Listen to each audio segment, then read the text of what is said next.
my name is Amy. I am the little blondie on the back of the motorcycle from back in the 90s with my dad, and now I am the blondie who rides the Red Baron, the land speed racing motorcycle, the Moto Morini 350cc supercharged bike.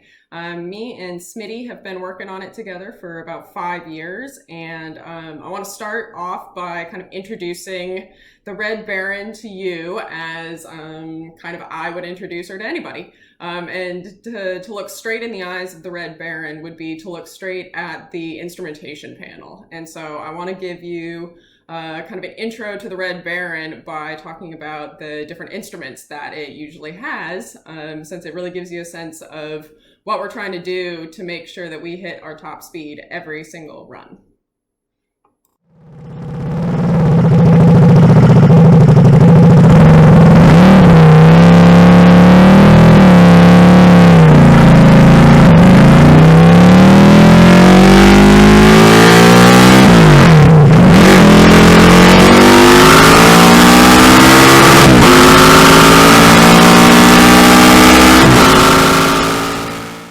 It's great, right? It's loud, it's fast, it's dynamic.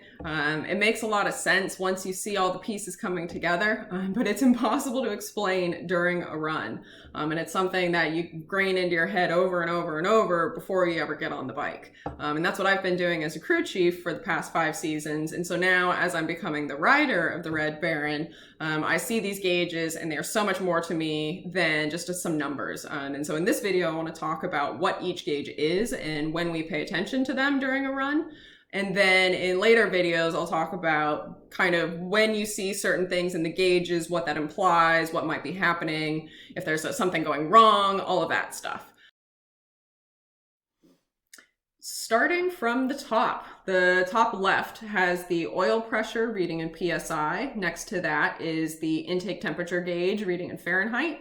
Next to that is another temperature gauge labeled CHT. That is our cylinder head temperature gauges. We have an F and an R side. It's dual-sided, and so it reads for our front and rear cylinder head temperatures.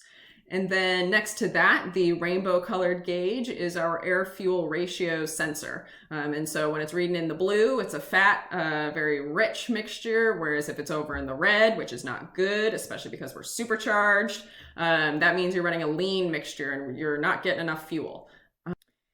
And looking along the bottom, we have my favorite gauge, the manifold pressure gauge, which you may have seen in the video is actually 2 indicators that kind of bounce back and forth together. And so what you're reading there is the pressure of the air and fuel before the supercharger and then the pressure after the supercharger.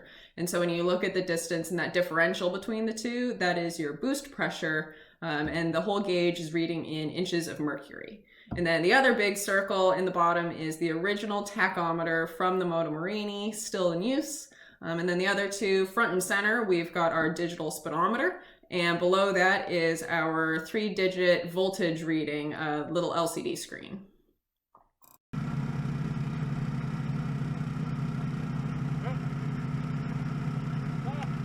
So I'm playing the video again. I'm starting it earlier since we actually start paying attention to the gauges during startup.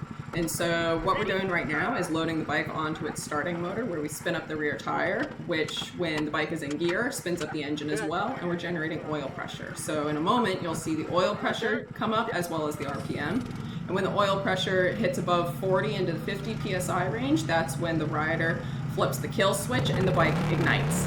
So now you can see the throttle response corresponds with the boost manifold pressure.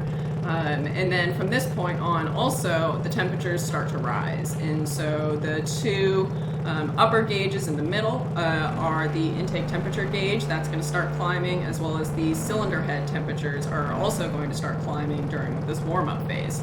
Air-fuel ratio isn't on. We actually figured out our jetting and got it pretty well set up a couple races before that, and so we don't turn it on since it is kind of a big power draw.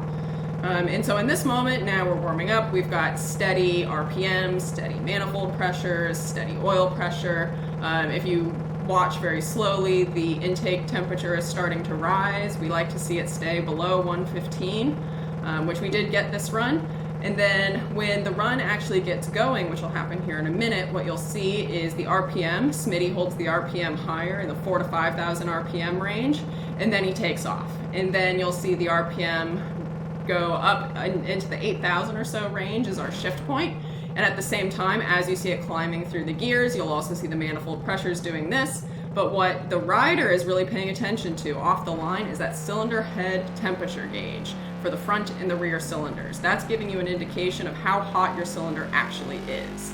So here we go. We're shifting through the first couple of gears, and those first couple of gears, you're not getting through too fast. It's steady. You want to make sure that you're getting smooth shifts. But now that we're into fourth gear, now we can start see the cylinder head temperature is rising. This was not a perfect run. We ended up having some pre-detonation issues, and we can see that as that cylinder head temperature is spiking. And so Smitty, who's on the bike, he sees that happening. That's the gauge he's paying attention to while also looking out. And then in the shift points is actually when the bike gets a moment to breathe and that temperature falls back down for just a moment. You can also see wide open throttle, what our boost range is. The intake is reading just about atmospheric pressure, where we are boosting the air up to the 54 inches of mercury range, which gives us about 13 psi of boost.